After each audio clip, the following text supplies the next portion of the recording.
June of 2014, something very, very strange happened in South Korea. A man without a home was found dead in an apricot orchard. He's wearing an Italian-made jacket, like a suit jacket, a very nice jacket. He was found outside this orchard of apricots with this book next to him, an empty bottle of shark liver oil, which is commonly used as a health supplement in South Korea. Well, not commonly, just sometimes. Oh, it's like the fish oil pills? Yeah, but it's like shark liver. It's not recommended. Most people don't use it, but it's kind of in like a niche health sphere. People use it, along with several empty bottles of alcohol nearby him, just dead in this apricot field. The fact that his body was so badly decomposed and the way that he was found, there were rumors that he was so decomposed that his head was separated from the rest of the body. Now, the police said that they were pretty certain that they were dealing with a man that was without a home. But once they ran some tests, they realized they could not have been more wrong. The dead body in the orchard belonged to a billionaire. But not just any billionaire, the nation's most wanted man. There was currently a $50,000 reward for anyone who knew even just information about this billionaire's whereabouts. And this apricot field was just 1.5 miles away from his holiday home. So it makes sense. It's the billionaire, right? But the authorities said, no. We searched inside his holiday home. We found 2 suitcases filled with cash that totaled to about $1 million USD. Both were hidden behind a fake wall that led into a panic room. He must have hidden here while we were searching the place a week prior, and that makes sense, but it doesn't make any sense why he was dead. Did he take his own life? Was he killed? Was there foul play? His death was so mysterious, it led conspiracy theorists to believe that he was still alive. Maybe he faked his death. Maybe this was a decoy body in place of the billionaire, and that billionaire is out on the run. I mean, if money can buy freedom, he's got all the money in the world. And as mysterious as his death is, his life was even more mysterious, if you can believe it. This billionaire was known as the billionaire without a face in South Korea. He was incredibly elusive, reclusive, incredibly private, but he held art exhibits all around the world at places like the Louvre. He had a gala thrown in his honor at the Palace of Versailles. He had his art displayed at the Grand Central Terminal in New York City. He was connected to some of the biggest politicians, government officials, business owners. And at one point, he owned the domain www.god.com. Wow. And yet, not many people knew his name. See, you know what this reminds me of? Where people are like, you think Jeff Bezos and Elon Musk run the world? There's a whole set of billionaires we probably don't even know exist, that are not in the public eye, that CNN and Fox don't write about. And those are the people that are making moves. This is kind of reminiscent of that. Nobody really knew his name. Nobody really even talked about him. He fell under the radar up until his death. But it seemed like he was connected to a lot of dark stuff. Firstly, he founded a church that is accused of being a cult. He was connected to 2 of the biggest tragedies in South Korean modern history. One from a few decades ago, where 32 bodies were found dead and tangled in an attic, just tied up together. And more recently, the billionaire was connected to the company that owned this Haewol ferry, the boat that sank, killing over 300 people at the very least. I mean, directly and indirectly. And he was actually on the run from being investigated because of this Haewol ferry incident when he was found mysteriously dead. Okay. Yeah, so today we're going to be talking about the first tragedy, the 32 bodies in the attic. But on Wednesday's episode, this upcoming main episode, we're going to do a deep dive onto this Haewol ferry tragedy. And with these 2 episodes, you're going to see how one billionaire was suspiciously, mysteriously linked to both cases of mass death. I mean, it feels straight out of one of those crazy conspiracy horror movies or no sleep stories, but it really happened. As always, full show notes are available at RottenMangoPodcast.com. But one source for this case was the Netflix documentary that we also used for the JMS cult. It's called In the Name of God. Now, it's the 5 Oceans episode, and you can tell throughout the entirety of the episode, that Netflix is hinting at stuff. They're hinting at a lot of connections between the Five Oceans incident and the Billionaire, but they never really flat out say what that connection is, probably for the reason that I'm about to read you a legal disclaimer, okay? For legal reasons, I have been advised to say that before we get started, two things to remember. Yoo Byung-eun, the billionaire in today's case, is not the de facto owner of this Haewol ferry. He's connected in certain ways, but he is not the de facto CEO and owner. And the Evangelical Baptist Church, which was created by this billionaire, is not legally connected to the Five Oceans tragedy, the 32 bodies in the attic that we're going to be discussing today. Even if we make any sort of connections between these two entities or these two people, does not mean that it's an insinuation of liability and guilt or otherwise. Which also leads me to say, if anything happens to me, I'm kidding, but I'm only half kidding because I talked to my parents about this family, this billionaire family, and my dad was like, yeah, they're really scary. Good luck. Goodbye. And he hung up on me. I'm like, they're not listening to my calls, Dad. Like, that's, wow. Maybe they are. Yeah. Because they're an international family. Well, your dad really loves you, huh? Yeah, he has no care in the world for me. He's like, got 2 grandkids. I'm like the least of his worries now. So let's get started before I get more white hairs on this head. The Five Oceans incident. August 29th in 1987. So we're going back, but trust me, it's all going to come back together to 2014.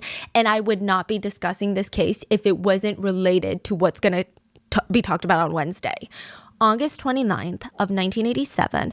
It was an incredibly rainy day. A homicide detective by the name of Detective Sam gets a call to head to this tiny little factory out near the mountains. He wasn't really told what was going on. Nobody was like, you need to get over here. We've got 32 bodies in an attic.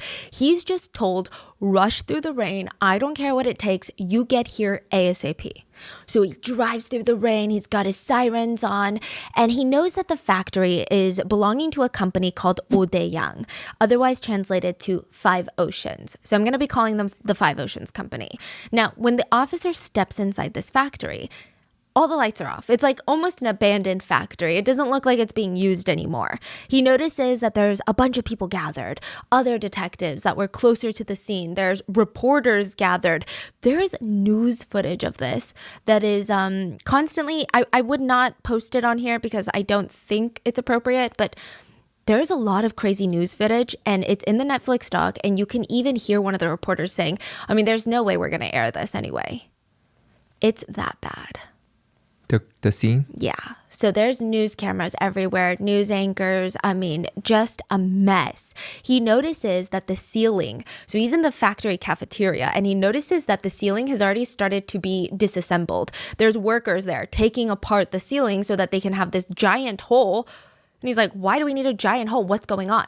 There's this ladder leading up to this hole. So he grabs a flashlight and he starts climbing up this ladder because he's the head detective of this case now. He pokes his head through the ceiling into the attic, and it's just one big open space. It's not big, it's not tall, it's not furnished, it's unfinished. It's what you imagine an attic would look like. And he shines his flashlight around. And he said in his decades of being an officer, even after this case, he had never seen anything like that. He pans his flashlight and he sees 32 bodies, all dead, all stacked up on top of each other, tangled apart, like just, it was very, very unsettling. The site wasn't just this pile of bodies. It wasn't like this dumping ground with a mountain of bodies. He said it felt almost methodical in a sense, which made it even more unsettling. There were 2 piles of bodies that were kind of diagonal from each other. So one pile of bodies here with like 12 people, another pile with 19 bodies. And then in the center, almost directly in the center of these 2 diagonal piles, was a man hanging from the ceiling. There was a rope around his neck. It's just, the whole thing is strange. Everyone had their wrists and ankles tied. Their nostrils and mouths were stuffed with some sort of cotton or toilet paper. In total, it was 4 men, 28 women, and a total of 32 people dead in this attic. I mean, this is the biggest mystery that South Korea had seen in geez, I don't know how long. Like, how do 32 people die in one place at the same time? There was no natural disaster. It wasn't some sort of disease, no fire, no earthquake. It just doesn't even make sense. The detective said the one thing that kept getting to him throughout the entire investigation is, how do 32 people lay there next to each other, hear their neighbor dying, they themselves are dying, nobody tries to stop it? All 32 people just let it happen is kind of how the scene was set up. He doesn't understand.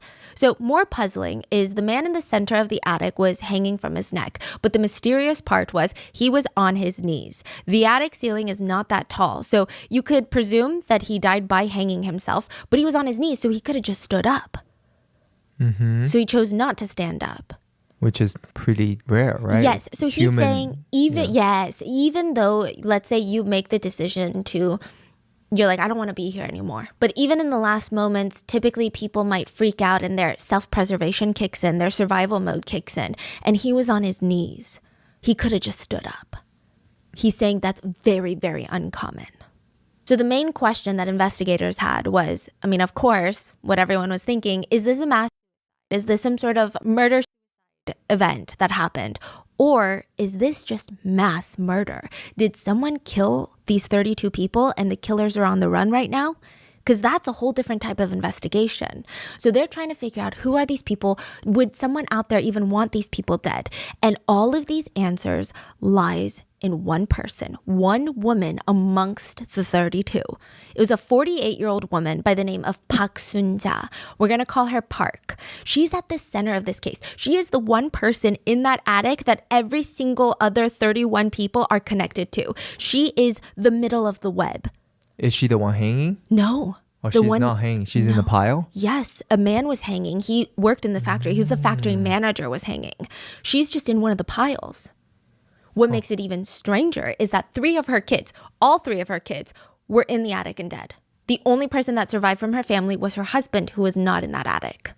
Did they find the husband immediately then? Oh, yeah. And he's saying, I'm a victim. My whole family died, so why are you guys questioning me? I'm telling you, this gets very, very thick and crazy, and I need you to understand the whole event before we get into the ties with the billionaire, because it's so unexpected. You're going to listen to this, think, oh, this sounds like a cult story, but trust me, I never even knew where this was going. So she's found dead in the attic along with her 3 kids. The police immediately start investigating her because she is the special link amongst all of them. So let's dig into Park Sun-ja and a little note left behind. Now, these are the only clues that the police have initially, is Park Sun-ja, the woman in the center, and a little torn note. So there were torn pieces of paper all over the attic, just as if someone ripped it apart and threw it around. So they picked up each one, they went back to the station, they start piecing it together, and it's a note. There's writing on the front and the back, and the most important part reads, keep your mouth shut. She's already unconscious. 5 people died in only 4 hours. Just stay quiet. I planned this out. Endure it with his guidance. I think everyone will die today. What kind of note is that? I mean, it's so strange. There's actually another note that's found, but we're going to discuss that later. So who is Park and what is this whole event? Park is a CEO of a massive company in the local area of Daejeon. Now, when this whole case starts unfolding, it actually started with an investigation from the police, an investigation of fraud. So this couple comes into the police station like a week before the bodies are found.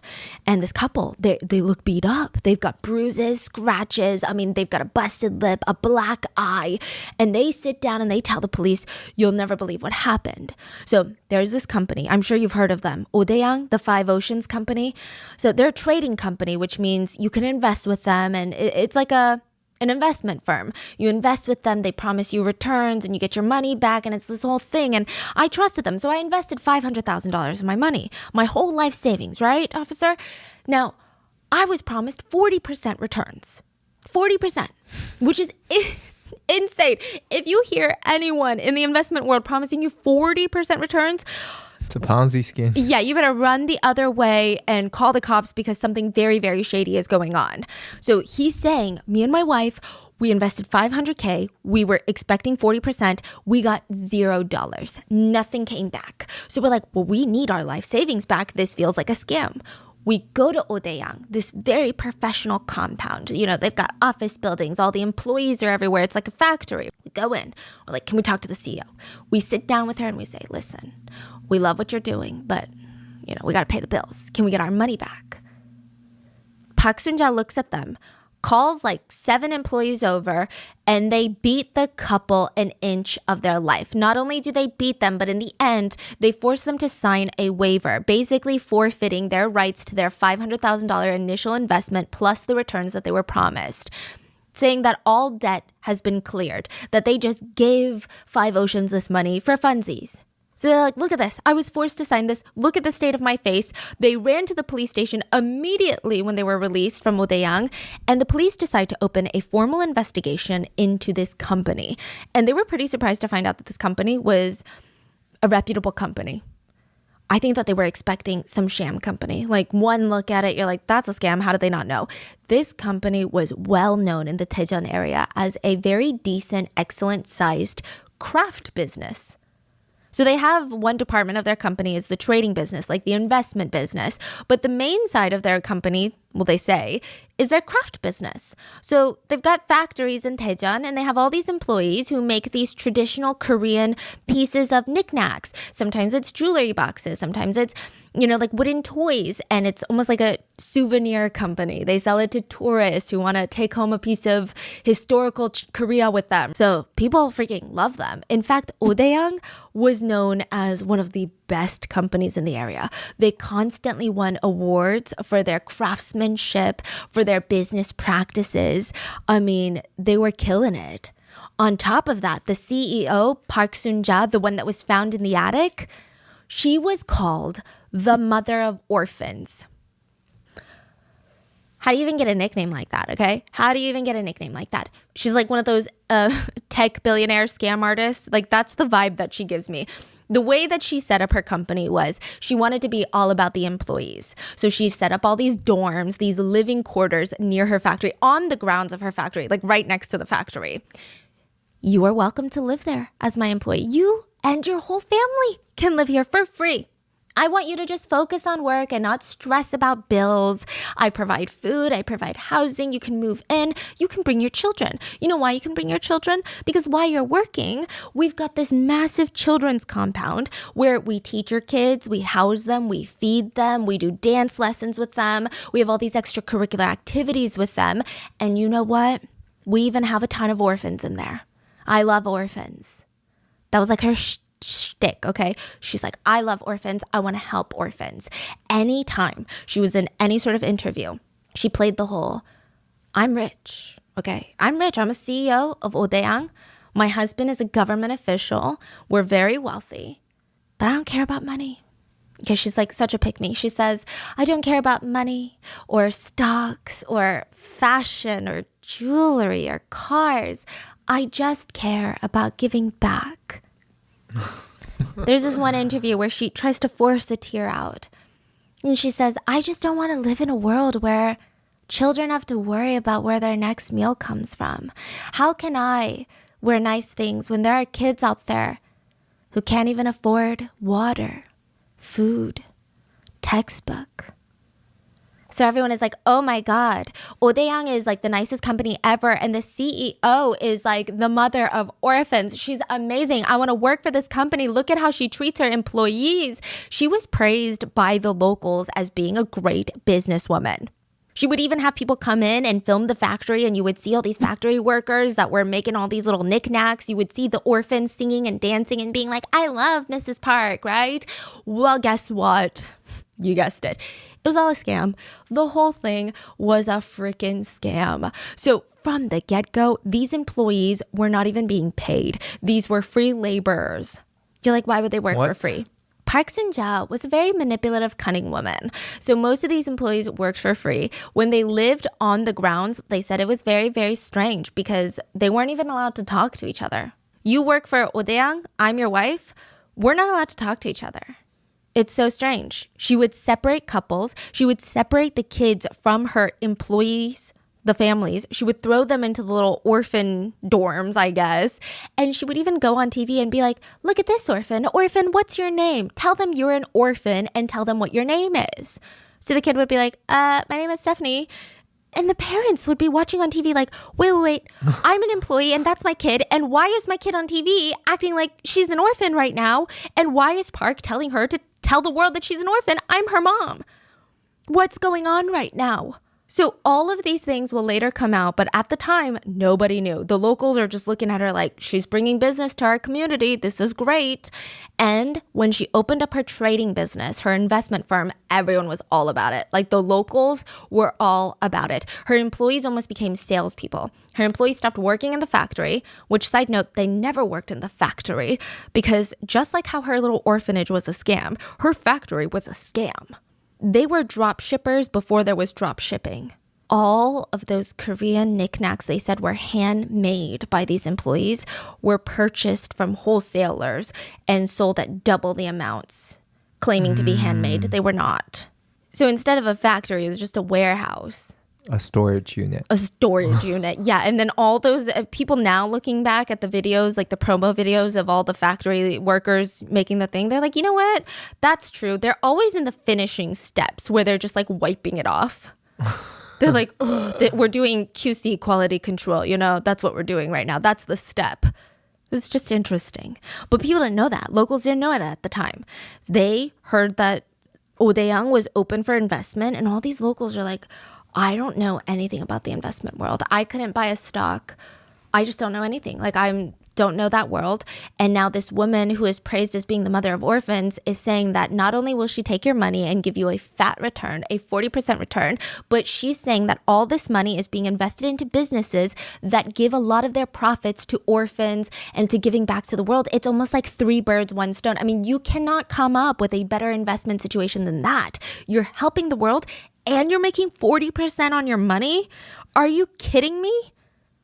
People start throwing their money at Odaeang, and everything was done very professionally. Odaeang would even give them these slips, these very official looking slips that said, thank you for your money. You are now a creditor to Odaeang. We owe you your initial investment plus interest.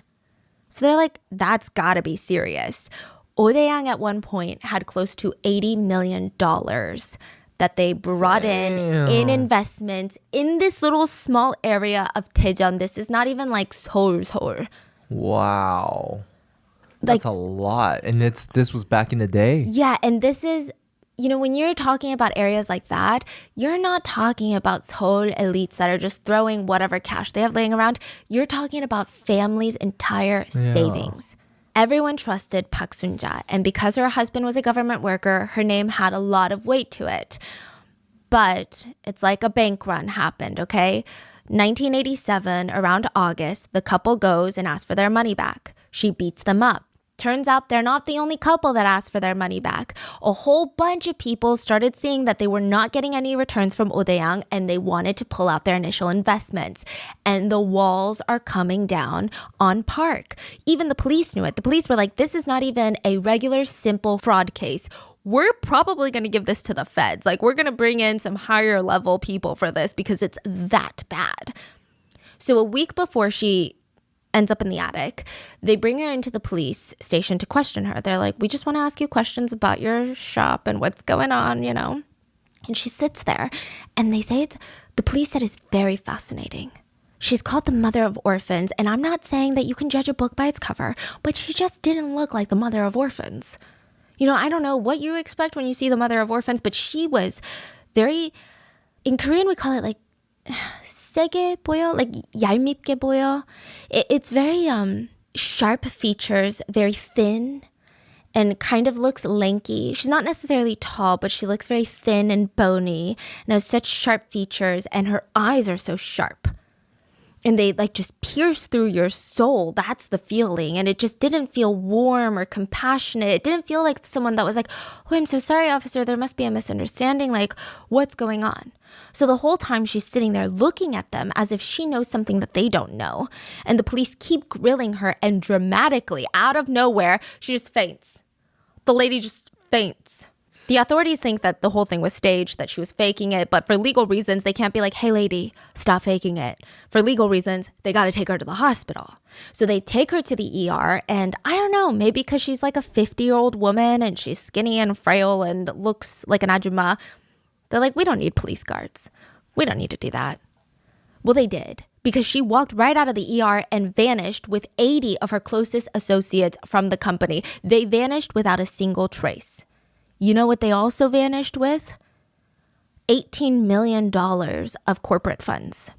Authorities go to the factory and the dorms of Odaeang, like the main compound, and they start asking around. Everyone that's left over is like, I don't know what you're talking about. They're shrugging their shoulders like, I don't know where she went. I don't know. You don't ask me. Felt like they knew. Yeah. So... But they gotta know something. Exactly. Or like, which direction did they go at least, there's right? 80 people. Exactly. That's That's not like one person slips out. Like, oh, I was so distracted. 80 people. So they get word that Park was found hiding in the attic of one of her more obscure factories near the mountains. The police rush there, and outside they spot a van that also is belonging to Odaeang. So maybe, just maybe, she is in there. She was. But she and 31 others were found dead. And this is when all chaos breaks loose. Wait, that means what? 50 people got away? Yeah, so I think that I think she probably left with a certain number of people. I'm sure a big number of the other 50 were just people that were running. They're like, I don't want anything to do with this. I don't know what's going on. I gotta go. So Park could no longer protect her secrets anymore because she was dead. And slowly, all of her secrets start coming out. And that, one of her biggest secrets, is going to connect to the dead billionaire from 2014. Oh, yeah. Okay. So we've touched on the shady business practices of taking in the investor money and promising all these returns, and none of that works, right? But it's alleged that Park's company was just a fake company. It was a front for a religious organization. There were rumors floating around that Park and her employees were not a company. It was a messiah and her followers. This was a church that was parading around as a corporation. Why do people think that? A lot of victims came forward and said, I applied to work at this company and someone recommended that I work here. I thought it was a factory. I start working here and she's going around telling us that she cured her own cancer back in the day by prayer alone and that she is the Messiah, the conqueror of the 5 oceans, and if we disobey her, we'll all go to hell. And I was like, whoa, I thought this was a 9-to-5 that I was signing up for. What the hell is going on? All the other employees were like deep in it. That's what some of the victims said. These employees were like, yes. And they later found out that some of these employees weren't even getting paid. They weren't even getting paid. They were just free laborers. The victim said, it started to get really weird when she forced us to ask her permission to leave the grounds of the factory. She also had something called sin time, like repentance time to repent for your sins. It happened randomly, probably like once a month. We'd all be gathered in the gym room, almost like a company meeting, but we would be forced to slap each other in the face. Like just sit there and like slap each other around to repent for our sins. It was a lot. She was also had this apocalyptic streak about her. She just really felt like the world was ending. And she felt like everyone needed to obey her to be saved. She also was quoted to say, the factory is heaven. And if you want to go to heaven, you work here for free. So all these little insinuations of her being a part of a religious cult or being a cult leader start coming out. And the investigators are like, okay, we need to take this into account. And this is when we see 2 very popular theories form of what happened in Odaeang. Because to this day, I don't think there's anyone that can say with 100% certainty that they know what happened up there in the attic, that they know what happened to these 32 people. So the first route comes from prosecutors and the police and the formal Justice Department of South Korea. So the investigators had found 100 pieces of cotton and fabric that had been stuffed into the 32 people's mouths in the attic. And everyone assumed that the pieces of fabric would be laced with some sort of toxic chemical or something that wasn't compatible with life. And that is what killed everyone, right? That's what everyone's thinking. But no, they were all clean. There was no sign of any sort of toxic substance, which is very, very odd. I mean, these pieces of fabric were shoved very deeply, even into the nostrils of these 32 people. The autopsies of all 32 people showed that all of them had ligature strangulation marks. They died from manual strangulation, meaning that someone had tied a rope around their neck, tightened it, and started pulling and pulling and pulling until they were no longer alive. It was manual. It's a lot of labor to do that to someone, and it's a very painful way to go. Yeah, it's intense. Yeah. Takes forever. Takes forever. So much struggle and wow. And there's 32. Now, the prominent theory that the prosecution ran with is that someone in the group or a few people of the group had killed everyone. And these people were not resisting. They were open to it. They were almost waiting in line, waiting for their turn because they're thinking this is some sort of religious event, right? A ritual, a sacrifice of their own lives, if you will. So these few people went around tying the ropes around the others, killing them. And at the very end, probably, they presume, the factory manager was the last one to die. And that's why he hanged himself in the middle of the attic. Now, the theory is that Park Soon-ja had to die because she was $80 million in debt and the creditors were knocking on her door. She's probably going to go to prison. So these followers, they wanted to die with her. But there are reasons that theory doesn't make sense. And this is the theory that's legally accepted today. There's some contradictions. There's some questions that even the detectives that worked on this case that agree with this theory, that agree with the final, decision, are kind of confused about. So first of all, Park Soon-ja was the first one to die when they looked at time of deaths. This is very unusual. Experts who study religious group killings say, no, absolutely not. Unless the leader dies from an accidental death or natural causes, like they have a terminal illness or old age, they are never the first one to go. Especially in an event like this, they will make sure that everybody else is dead before they themselves die. That doesn't make sense. Another odd detail was that there were 28 women and 4 men. 12 of these women were found with evidence of semen in their bodies. So either they were abused by these 4 men before they passed away, or they voluntarily interacted with men in that attic that has no rooms, is an open floor plan. And this is August in Korea. There was no AC up in that attic. It's like 90 degrees up there. Whoa. It just didn't make sense, especially because Park Soon-ja, her 2 sons were in the attic as well as her daughter. And she was found with semen in her body. So it just, would this mother really voluntarily have these activities in front of her own children? Or was this forced upon her? It's very confusing, right? Yeah, that's suspicious. Yeah, in addition to all of that, she had hemorrhaging in her skull, indicating that she was either hit on the head with a blunt force object like a hammer, or her head had been smashed into the wall, which is all very, very strange. She also has a lot of markings, like defensive wounds. So she fought until her very last minute, and if she was the first one to go, her followers are just watching her resist all of this with as much energy as she could muster. And they're like, you know what? Keep doing it and we'll go next. Experts that study a lot of religious groups say that just doesn't make sense. But the prosecutors, they're honing in on this. They're like, that's what it was, okay? Religion sometimes doesn't make sense. Well, I don't even want to categorize this as religion, but you get it. These cults don't really make sense, so what can you do? And the reason that the whole scene is so bizarre is because there's probably some sort of ritual or something that's symbolic to this cult that we, from the outside, cannot understand. Now, about a year later, after this case was essentially closed, there was a special committee that was appointed to this case to investigate corruption. And the chairman to that committee was Chairman Kim. And he does not believe that initial theory. He's like, absolutely not. He believes the government just wanted to get this over with as quickly as possible. The government didn't want to overcomplicate things, so they chalked it up to something that the public could at least wrap their heads around, which is a religious cult.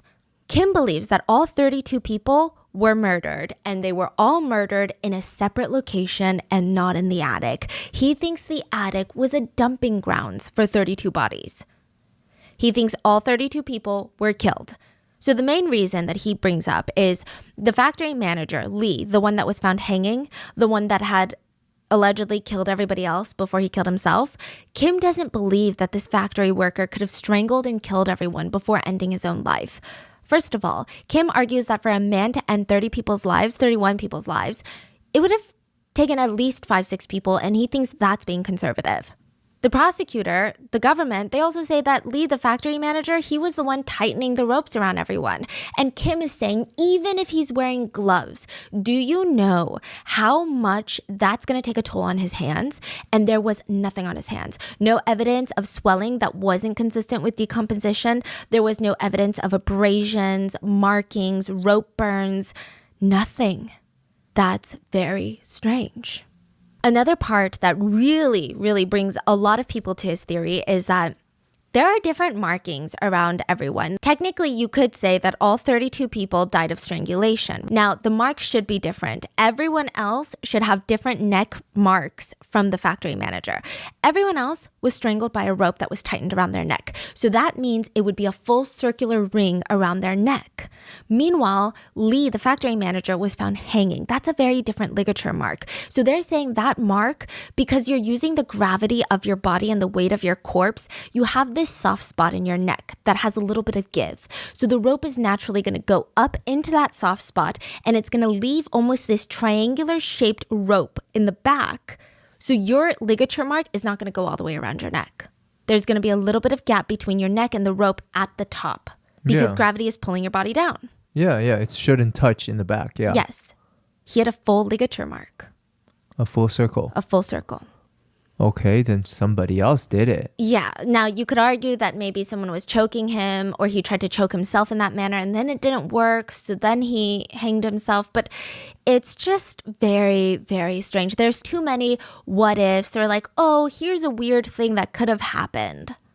So Kim, the chairman, theorizes that people killed all 32 people, wanted all 32 of them dead for whatever reason, and then brought them up to this attic to stage this some sort of mass religious tragedy.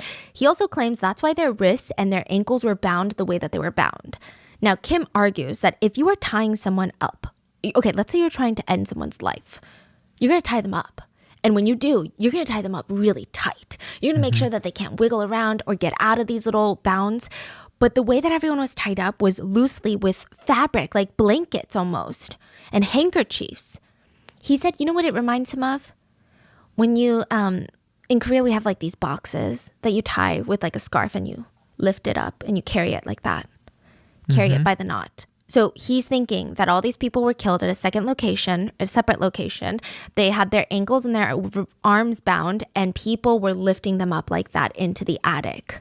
I mean, to strangle 32 people, that's going to take a lot of manpower. Yeah, a lot. And moving all of them, like, that's like a huge team. Yeah, and that's why some people debunk his theory and argue for the prosecutor's theory. They're saying that, you know, another thing is, if Kim is arguing that all these bodies were brought into the attic, there's going to be snags and rips on their clothes because even if you're super careful, someone's shirt is going to get caught on like a wood plank. None of them had any sort of crazy tears or signs of wear on their clothes. Another thing that the prosecutors argue is that it took about 6 to 7 officers to bring each body down, just one body. It's not stairs that you can take into the attic. It's like a ladder. So to get these bodies down, and they're saying it must be harder to get them back up. Right. That's true. Yeah. So, you know, I don't think that there is one right or wrong answer. That's why I believe that no one truly is going to know what's going on. Like, no one's going to know the truth of what happened in that attic. It's just these are the two very popular theories right now. I will say the government is on the theory that it was a religious incident, but it's just very strange.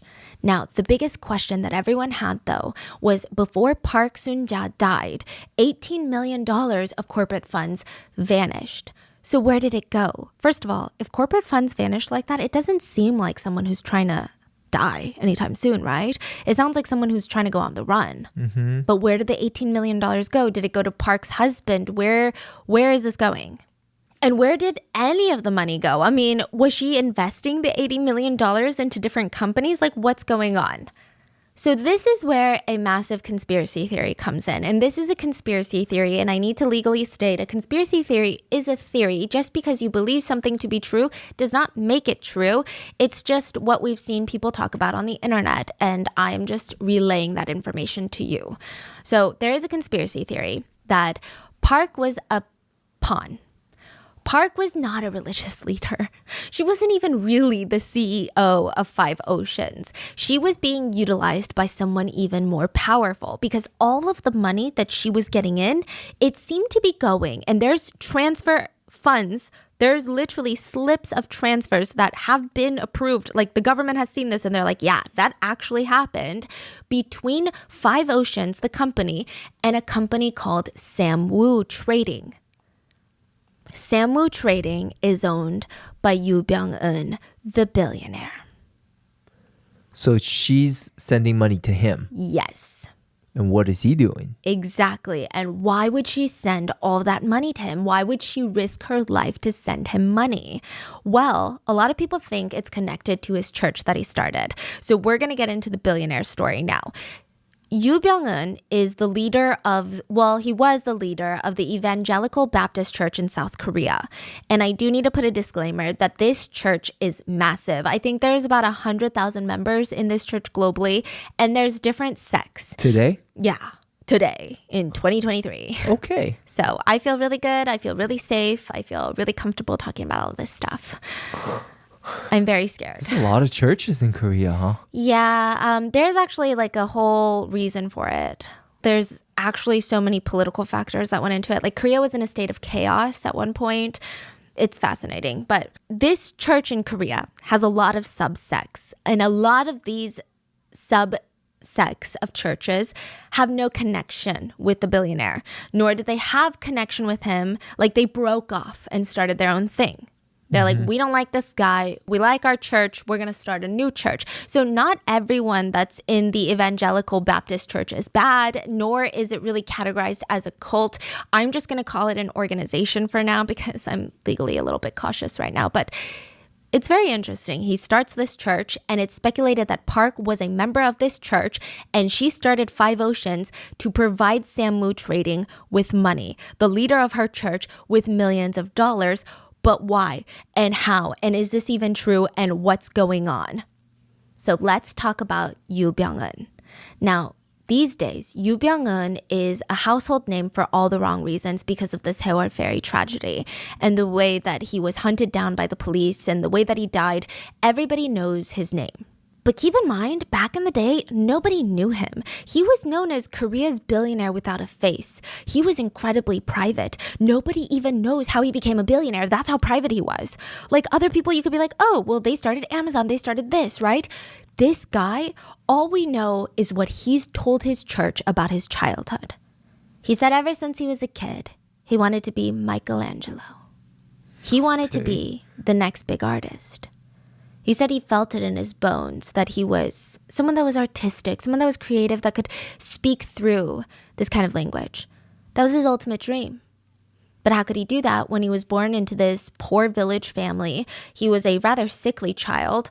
Early on, he fought a rather tough battle of tuberculosis, and it seems like he never fully recovered. He went through school hoping, I'm just going to find a job to support my family. That's like how a lot of poor village kids his age were thinking. But in high school, he met a group of American Christian missionaries, and he said his entire life changed. Not only did he want to get into religion, not only did he become religious, but he wanted to spread the word, which is arguably the more controversial part of Christianity. But he said that his whole life mission was to help save people, basically. And he was a little bit of an apocalyptic sect, meaning that he felt like the world was going to end anytime soon. So he needed people to be saved soon, because if the world ends in 5 years and you're not saved, you're shit out of luck. You're going to be in hell. Now, he did have a lot of charisma ever since he was a kid. So he meets a young woman, they get married, and with his father-in-law, he starts a church. And everybody is poor. The whole Yoo family, super broke, okay? They've got no money. They're in debt when they start this church, but they're so passionate about their religious teachings. They call the church the Evangelical Baptist Church, aka EBC, or the Salvation Sect. The church, again, like I said, later splits up, so not everyone in EBC is bad or associated with Byung-eun. The church is interesting. The Salvation Sect his sect is very interesting and unique. Their teachings are wild. So Byung-eun, the billionaire, told his followers that you earn the right to heaven no matter how bad your sins are. You could kill someone, you could rape a whole village, and you will get to heaven as long as you follow me and you are saved. You only need to be saved once in your lifetime. It's like a get out of jail free card. So most Christians do not believe that. They feel like you have to live your whole life trying to prevent sin and trying not to sin because that's how you show like you were worthy, right? But he's saying, hey, you could have killed 10 people, but I save you today. You can go on to kill 50 people. There's no take backsies. Do you know what I mean? Like I can't take back your salvation. Yeah, it's an interesting concept that most Christians absolutely despised. Many Christians that belong to more mainstream groups stated that Yu Byung-eun and his followers were lawless criminals who weren't upholding their faith. The Presbyterian Church of Korea officially categorized Yu Byung-eun's church as a violation of Christian belief, and they straight up called them heretics. One of the pastors said, he's a cult leader. He is defied as some sort of Moses or Messiah amongst his followers, and they give him money as he pleases. Yu Byung-eun and his followers, they passionately refute this. They say, no. You hate us because you don't understand us. Because we don't practice the same way that you practice. That's the reason you hate us. One very fascinating thing about this group is how reclusive they are. I mean, the whole church is shrouded in secrecy, which is kind of unheard of. I feel like most religious organizations that don't feel all that religious, don't sue me, but they're kind of wild. Like even JMS, think of all the public events they held, all the videos that have been found online of, JMS out there giving his sermons in his crisp white tuxedos, but not this church. This church was so secretive. I mean, it's a major religious organization with tens, if not hundreds of thousands of followers, and yet nobody knows what's going on in there. They do have some weird things that they did, though. Well, I don't want to say weird, but remember how Yu Byung-eun, the billionaire, was very sick as a child? Apparently, he taught his followers that germs were really bad. So he stated he hates how other Christians pray before meals and let their little white spicks of spit fall into their food. Yeah, so he had a thing about not praying before meals. Interesting take, I tell you. I've never heard that before. But Yu Byung-eun was not fazed by all these other Christians basically shunning him and his church. They deemed it a cult, but Byung-eun didn't care because within just 2 decades of starting his church, he was a billionaire. 2 decades. Where he collected billions of dollars? Let me tell you, okay? You're thinking billions of dollars in church donations? That's crazy. Not exactly. Byung-eun was a businessman before he was a religious leader. The Evangelical Baptist Church ran very differently from other organizations that we've talked about. Let me explain by telling you the story of Lim. Lim is a South Korean man who went to his mom's house and saw another box of these supplements that she had just recently become so obsessed with. She's like, these supplements are going to save my life and they're going to save yours. He didn't really understand why she was into squalene. It was like made from shark livers. But maybe that's what happens when you get older. You start looking for ways to stay healthy. He didn't realize it was too late that she was being scammed. Not just scammed, but meticulously targeted, manipulated, and defrauded. Mrs. Lim, his mother, was known in the area as being rich, alone, and very sweet. Her kids would check up on her, but they're all adults. They have families of their own. She would spend most of her days alone.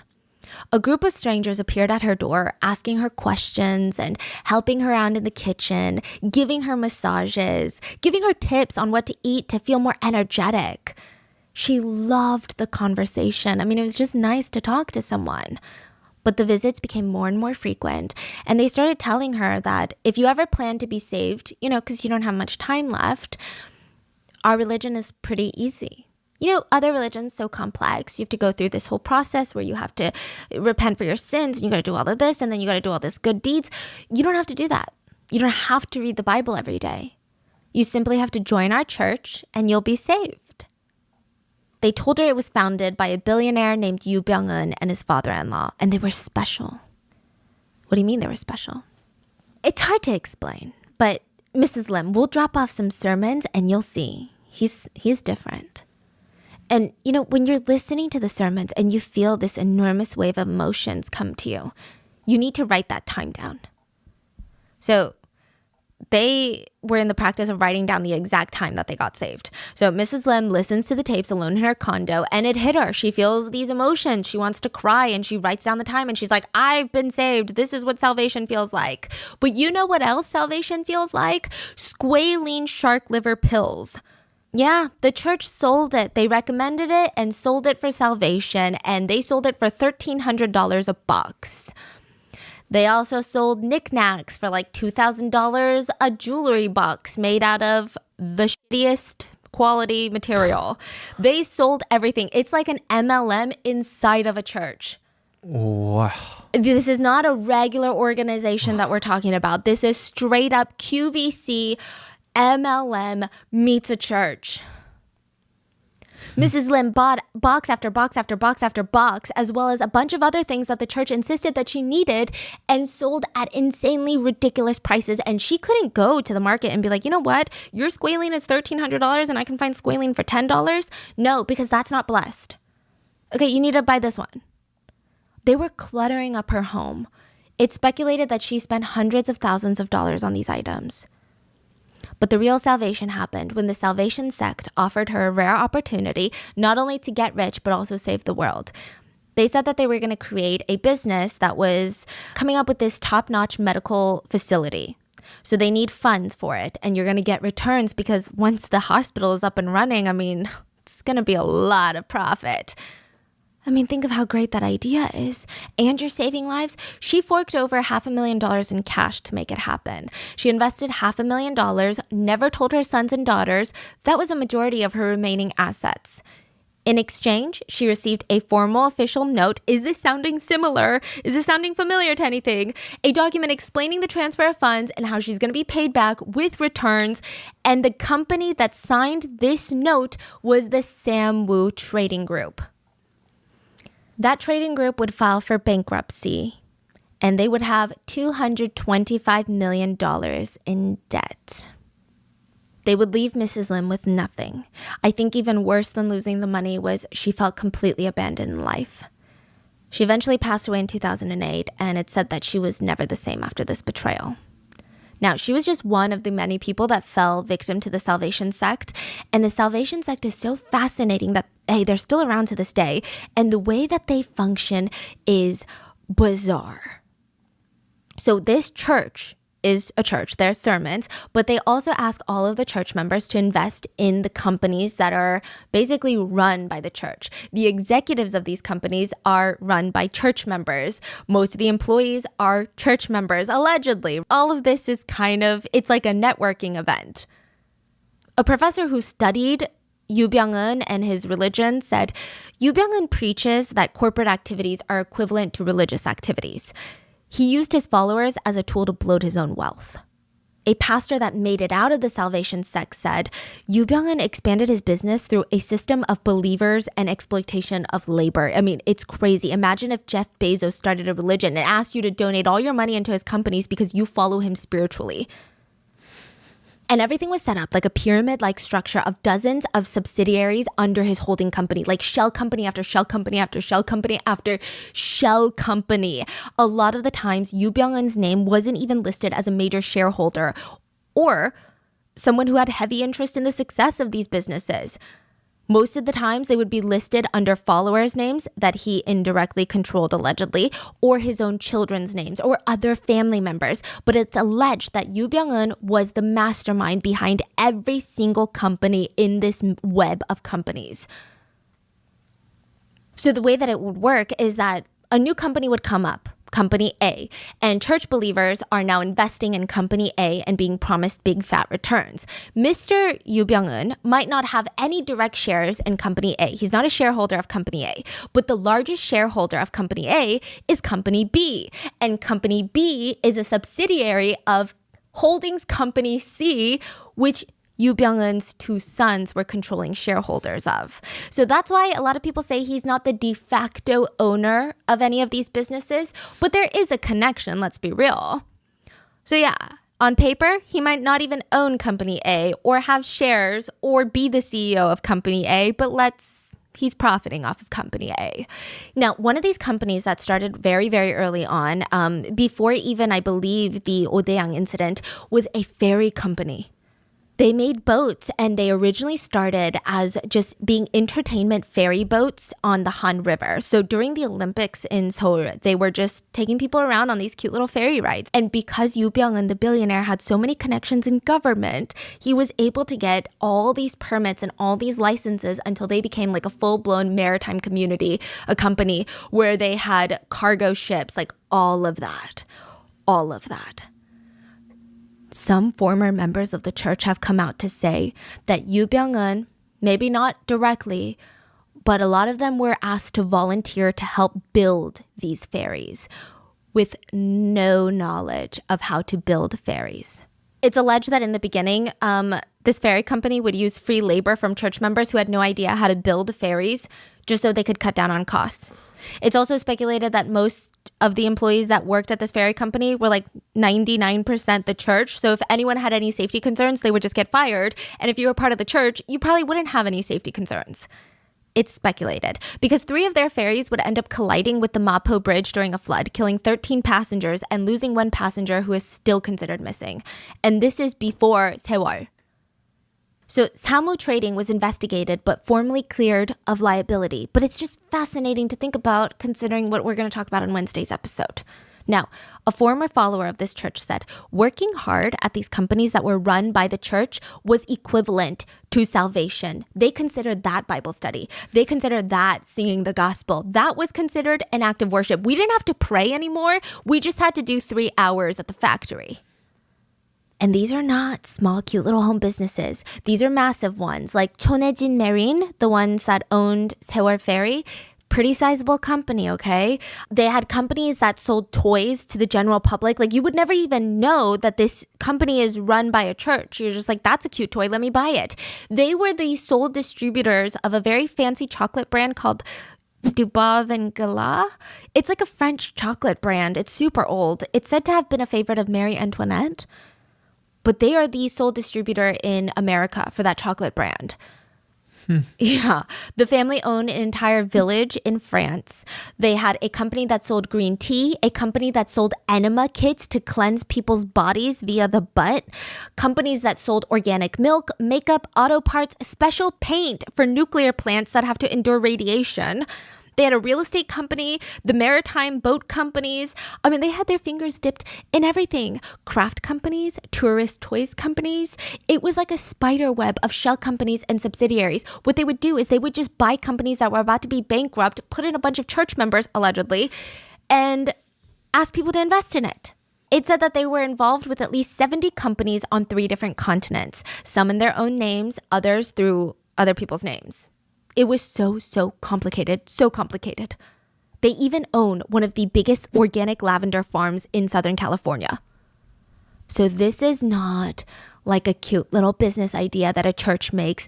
It made the Yoo family one of the richest families in South Korea, but hardly anyone knew about them. They were not always in the papers like the Samsung chaebols, the Korean Air chaebols. They were the billionaires with no face. They flew under their radar, but their power, influence, and money is so terrifying to think about. So the families would get paid millions of dollars through this company, even if it wasn't just through the shares. And how do you do that, you ask? The companies would make up random, I don't want to say this legally speaking, but in my opinion, they would make up random reasons that they had to pay the Yoo billionaire family millions of dollars. So the ferry company, for example, allegedly paid Yoo's eldest son $1.4 million for the right to use the name to one of the ferries. The other Yoo family son apparently was paid for the rights to the name Sewol, the name of the ferry that sank and killed hundreds of people that we're talking about on Wednesday. I don't know for sure if the company paid to use that name, but apparently he owned the trademark for it. So they would make up these, I don't want to say false because I guess they're accurate, but these almost unbelievable from an ethical sense reasons why they had to pay the Yoo family millions of dollars. They're like, the Yoo family named one of our products, so we must pay them $2 million in royalties. and that would be considered a business expense on the final papers. It just seemed like the family had a million ways to make $1 million, and all of it seemed to fall into morally gray territory depending on who you ask. So early on in their church, Byung-eun acquired a failing business, Samwoo Trading, and then he starts adding all these new businesses. And one of the companies that was funneling massive amounts of money into Samwoo Trading was Five Oceans. So once that connection was made, Yoo Byung-eun's assistant was arrested because all the funds that passed from Oh Dae-yang to Samwoo Trading all went through his assistant, and she was basically thrown under the bus. It came out that when Park was in debt, she was being investigated, she was on the run, and she asked Yoo Byung-eun, the billionaire that she's connected to, for help, and allegedly he refused. There was another note found at the crime scene. A note that said, Samwoo is also suffering, indicating someone gave her the news that Samwoo Trading could not give her money because they too were suffering. Now, this is where it gets very tricky. You would think, okay, that's one and done. They're connected. He must be involved in something illegal, right? Yoo Byung-eun was arrested in 1991 for the Five Oceans incident. But because the actual deaths of these 32 people were ruled a mass suicide, Byung-eun cannot be connected to it. And the prosecutors alleged that they couldn't find any link with him and the deaths. I'm not saying the Five Oceans company or the scams, just the deaths. Years after 32 people died, Yoo Byung-eun this was a rare occasion, he was interviewed, and he said, I just feel really insulted that people link me to the accident. Do you know how I feel? I feel like I'm a woman living in a small village, and one day I suddenly got sexually assaulted. And it's really unfair, you know? But I can't talk about it because, Korean culture, they'll just have more rumors and it gets out of control, and then I'll be the one at fault. That's how I feel. Oh, what is that analogy? I don't know. It's first of all, What? 32 people died. Okay, second of all, but you're not a woman that's been sexually assaulted. You're a rich man in a deeply patriarchal society. So shut up. What a bizarre thing to say. But Yoo Byung-eun is not connected to the Five Oceans incident legally. Even though he's not, there are a lot of open questions though. Technically, the police have decided what they think happened, and they think that it was mass suicide. But I don't know, just these loose ends, I don't think anyone will really know what happened in that attic. Yoo Byung-eun was convicted on charges of defrauding his church members. Prosecutors stated that he uses church funds and property to expand his own business and wealth. They said that he committed habitual fraud under the mask of religion. He denied those charges, but he was found guilty and thrown in prison for 4 years. When he got out, similar to what happens to most people that have a lot of admiration for them, his followers only believed in him more. They believed that he was wrongly persecuted. Yoo Byung-eun even recorded a sermon to his followers that said, things are tough for us right now. Other people treat us like kolles, like rags, like dish rags. But we need to remember, blessed are you when people insult you, persecute you, and falsely say all kinds of evil things against you because of me. Blessed are you. Rejoice and be glad. I will state again for the record, the prosecutor's office did confirm that no connection between Yoo Byung-eun and the Oh Dae-yang incident with the 32 people in the attic. There was no connection. He's not legally held accountable. But there's more. After Samwoo Trading files for bankruptcy, the Yoo family business is still in business, and they're still continuing to operate at least 30 different companies allegedly. According to chaebol.com, they still had 30 different subsidiaries and had 13 big holding companies in other areas like the US, Hong Kong, and France. And after the Oh Dae-young scandal, people originally had no idea who this Yoo Byung-eun billionaire was. They were like, what? A church billionaire? This is crazy. Then the incident puts him in national spotlight. And after the scandal, if you could even call it a scandal because it's literally mass death, but the family spent tens of millions of dollars on PR, on rebranding Mr. Yoo. He stopped even recognizing the fact that he was a part of a religious group. He refused to acknowledge that he was a preacher, a church leader, a founder of a church. Instead, he became known as his pseudonym, Ahe. Ahe in traditional Korean means little child, which if we're going to put our tinfoil hats on, What? I know. If we're heading into rich people conspiracy territory, what a questionable name, okay? But they reinvented him as some sort of profound artistic genius. The family donated millions of dollars to the Louvre, and he has a gold plaque on the wall with his pseudonym Ahe on there, as of right now still. And okay. Yeah, they started asking massive art institutions to show his pieces. He held an exhibit at the Grand Central Terminal. Oh, his own artwork. Oh, yeah. His own. Not his collection. His artwork. Oh, so he paints or what? He takes pictures outside of his window. Oh, it's a photog. Yeah. It's just a photo. Yeah. Oh, wait, let me tell you. Okay. Is it good? Bro, I'm about to go on a whole rant, okay? He held an exhibit at the Grand Central Terminal in New York City in 2011, which is speculated to have cost the family at least $1 million or $2 million. It's speculated that the family spent another $6 million plus to exhibit his work at the Palace of Versailles. Side note, the London Symphony Orchestra played during an event at this exhibit, and they premiered a new piece, Symphony No. 6 Ahe, named after him and a tribute to him, a billionaire with subpar photography skills that allegedly paid his way into this exhibit. Wow. The family seems very, very litigation and sue happy, but I said what I said. Art is a personal opinion, and I don't think it's that great, okay? It's mediocre at best, and that is... You can't legally get me for saying I don't enjoy someone's art, okay? Having money does not mean that you are talented at everything that you try, and that's okay. He took blurry landscape photos out of his multi-million-dollar estate window, and he called it art. So he said that he was inspired by his prison sentence staring out the window for 4 days, and he would see the changes in nature and the world. Wow. It was called Through My Window. Another one was called Finding the Extraordinary in the Ordinary or something. But it said that after this PR rebrand, Yoo Byung-eun became even more mysterious. It's alleged that he went into his tortured artist role. He stopped allowing photographs unless it was from his back or his side, or his camera was covering the majority of his face. So there's not a lot of pictures you can find on him or his children. The whole family is very, very mysterious, which is crazy because Yoo Byung-eun's niece is actually married to one of the most influential names in K-pop. And nobody knew. Who? JYP. And we're going to get into it Wait, because wait. JYP is married to the family? to his niece.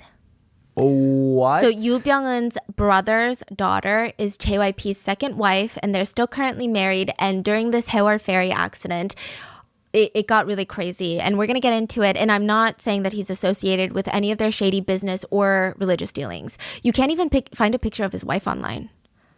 They're very mysterious.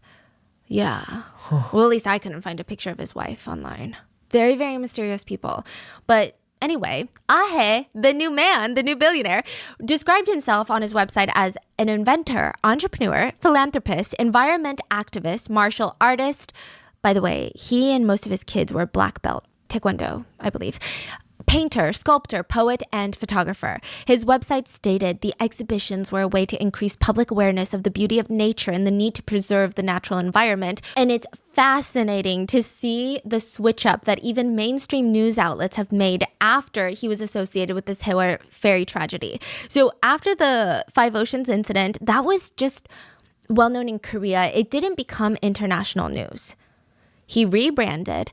Everyone just knew him as this mysterious billionaire from South Korea, this artist that was giving back to nature. People, big institutions would write things like, The Economist wrote this. Ahe's forensic attention to detail reveals the stoicism, dignity, and minor dramas of the animals going about their daily business, and raises these pictures into the realm of poetry, a kind of surrealist representation of a single day. It's really like he's lived so many different lives. Yes. Like they're writing this about blurry pictures taken outside a billionaire's window. Yeah, I too would expect some poetry if I had that much money and my compound was worth that much. Now get this. During this time, it's alleged that Yoo Byung-eun was still running tens of companies and still getting investments. And I don't know if he starts asking these companies to purchase his art or if they volunteer to, but he started selling his art to these subsidiary companies, sometimes for as much as $22,000 a photo, and they would buy a lot of them. Each company would pay for tens of thousands of dollars for his art, and it's alleged that part of the reason that this Haewol ferry even sank in the first place was because of his art. Not fully, but it was a factor. Yeah, so I totally get it. Sometimes you want to benefit all your friends' companies, and if this is a good investment, why not, right? But there's no such record of his art selling for as much or for anything in the real world. Like, it was never auctioned off at Christie's or Sotheby's for any price. So very little evidence that his art had actual market value. An art curator in New York City said, "My informed opinion as a museum curator for the last 15 years is that there is no market for these works at any price. You couldn't even give them away, honestly, for free." So it seemed like another one of those morally gray areas of like, what's going on here? I mean, I think you and I both know what's going on, but legally, I can't tell you what's going on. Now, one of those companies that was said to have spent over $100,000 on purchasing his art was the failing, financially struggling boat company that owned this Haewol ferry that we're going to talk about on Wednesday. A lot of corruption. Now, he is known as Ahe, the billionaire without the face. And then in 2014, this Haewol ferry sinks, killing 300 plus people. Financial records detailed that the parent company that owned this ferry, that was controlled by the Yu family, well, at least his two sons, they were spending millions of dollars and giving it to the Yu family and spending about $2 per employee to train them on what happens in the case of a major emergency. $2 in training. The entire boat capsized and nobody knew what to do. And there were so many reasons. The boat was not up to regulation. There were so many factors on why it sank and why it was as disastrous as it was. And the prosecutors, they wanted Yu Byung-eun, the billionaire, to go down for the ferry. But the ever-mysterious billionaire was nowhere to be found all of a sudden. And around 2014, when the ferry went down and people were looking for Yu Byung-eun and his whole family, Oh Dae-young kept coming up too. Because people were like, wait a minute. Who is this guy? Who is this guy that we've never heard of that owns this company that's apparently part of a chaebol family? And why does his name keep coming up about a mass incident that happened years ago, decades ago, where 32 people were found dead in an attic? And all these connections were being made. So the whole family is nowhere to be seen. They were summoned to report to the prosecution's office. They never came, okay? They were being questioned for embezzlement, tax evasion, amongst other things. It was really bad. This was actually the biggest manhunt to date in South Korea, hunting down Yu Byung-eun and the Yu family members. And it's actually become a sore spot. Over 10,000 officers were deployed. It was an internationally coordinated struggle to get everyone because a few of his kids were overseas. One of his kids is married to an American citizen, lives in the US. I think his daughter lives in Paris, so that's where she was apprehended. And it was just bad. They're just as elusive as their father. I guess they learned from the best. They're not like the rich kids on social media flaunting their wealth. Literally, nobody even knew what they really looked like. So the kids get taken in, most of them, and Mr. Yu is still nowhere to be found until he's found dead. He was found dead a week after they searched his holiday home, and he was found dead in the apricot field outside of his holiday home a week later. So the police are like, what's going on? And the public is like, are you dumb? And the whole thing about this being a religion, while they were searching all of Mr. Yu's properties, he had a 115-acre compound where his church sat. They had freshwater farms for fish. They were really into organic farming. It's kind of giving, one of those organizations. But there was a banner outside where these believers sat in front of the gate to block the 6,000 officers that were trying to storm the place. And the banner read, "We'll protect Yu Byung-eun even if 100,000 church members are all arrested." You say there were 6,000? Officers. 6,000 officers? They came in with ground digging technology because they thought that he would have an underground bunker, tunnels for escaping, movie style. 6,000 officers were involved. I'm sure some of them were delegated to paperwork and not at the site, but 6,000 officers were involved in the search of his 115-acre church compound. Wow. And in Wow, total, wow, I think wow. 10,000 officers were involved in the manhunt for Yu Byung-un. One church member even screamed, "I'm ready to be killed in protection for Yu Byung-un." So, yeah, I mean, they don't say that they're a cult, but like, that's kind of crazy, okay? Now, the extent of Yu's influence, power, and money is truly terrifying. There was even a list going around while he was on the run called the Yu Byung-un list with a bunch of names that he had been rubbing shoulders with, and they were all people in powerful positions of politics, government, media positions. So, JYP. He is married to the niece of Yu Byung-un. So Yu's brother's daughter is married to JYP. And just as mysterious as the rest of the family, truly, like most people that I found online didn't even know that JYP was married a second time. But again, the marriage doesn't mean that he's connected to anything shady. I don't want anyone to think that I'm saying that. But this was a topic of conversation that came up. JYP was in such hot water after the Sewol ferry tragedy and this manhunt for the Yu family started. He had to put out a statement, well, a tweet rather, that said, "The fact that my wife is related to the owner of a problematic company is irrelevant. So is this a country that can just say whatever they want now? In relation to my faith, you would know if you listen to all my interviews that I've done and the music that I've put out. For the past couple of years, I've studied a lot of different religions, but I have no religion. I hope that no more baseless rumors start coming out." Due to this incident, JYP was investigated for fraudulent funds. There was speculation that he was also like a subsidiary that belonged to the church, and maybe there were church funds going in and out of this, and it was proven to be false. The company even said on record that not even a single penny will show illegal funds have flowed into JYP. They also said that they will be taking strict action against people circulating or creating rumors and lies. So even the prosecutor's office, I mean, there were a few of them on the Yu Byung-un list, the prosecutor's office. So the scope of his influence amongst the elites in Korea, I mean, is unknown. Now, he dies. They find a dead body 1 mile away from his little holiday home in an apricot orchard, and the police are like, "This is the body of a man without a home." So it's like a what? Cover up? You think they don't care or? The general public is saying this level of incompetence doesn't exist. Right. Yeah, So it so- sounds sketchy, right? It sounds very sketchy. They said also a lot of things because, why would there be a rotting corpse of a man without a home wearing an Italian-made jacket Yeah. with Yu Byung-un's book next to him with shark liver pills? Yeah. Totally. Like just a random man without a home? And it's so close to his holiday home. Like, why would you even think that? Why would that even come to your mind? I have no words, right? They were forced to run DNA on the body and Yu's brother, and they realized it was a familial match. Now, they released that it was a familial match. They also ran fingerprints, but this is where it gets crazy. South Koreans were like, "But you just told us his body was so badly decomposed. There are rumors that his head was separated from his body, and that you thought, because he was so badly decomposed, that he was a man without a home. You didn't even think he was Yu Byung-un. How were his fingerprints still intact?" Exactly. There was never really a response to that. But did they match the fingerprint? Yeah, they said it is Yu Byung-un. We matched Oh. DNA and fingerprints. But they're like, how did you match fingerprints? Oh yeah. So they were lying the first time. Yeah. No. We don't know if they went back and matched fingerprints. Yeah. They're just like, we did. Yeah. Oh, okay. So you're like, okay, what? Like, we're just going off what they tell us to trust. I mean, it just seems like the dumbest thing ever. And I'm not trying to say I'm a conspiracy theorist and I think he's alive and this is a fake body, but it's just bizarre. Headlines read, "The incompetence of police and prosecutors is simply astounding." Astounding, I tell you.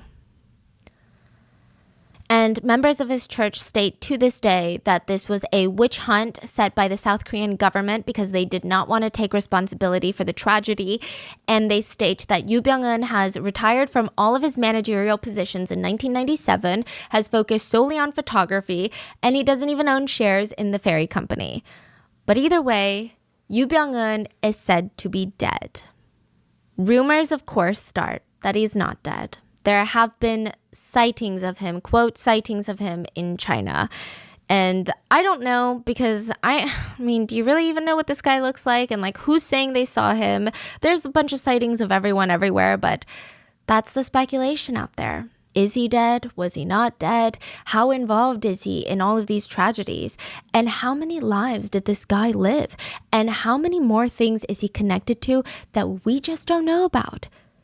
And how many things are going on behind the scenes that the general public has no idea about? Because if it wasn't for the ferry accident, we wouldn't even really be talking about his connection with the Five Oceans incident, or we wouldn't even know all of these subsidiary shell company holdings, all of that.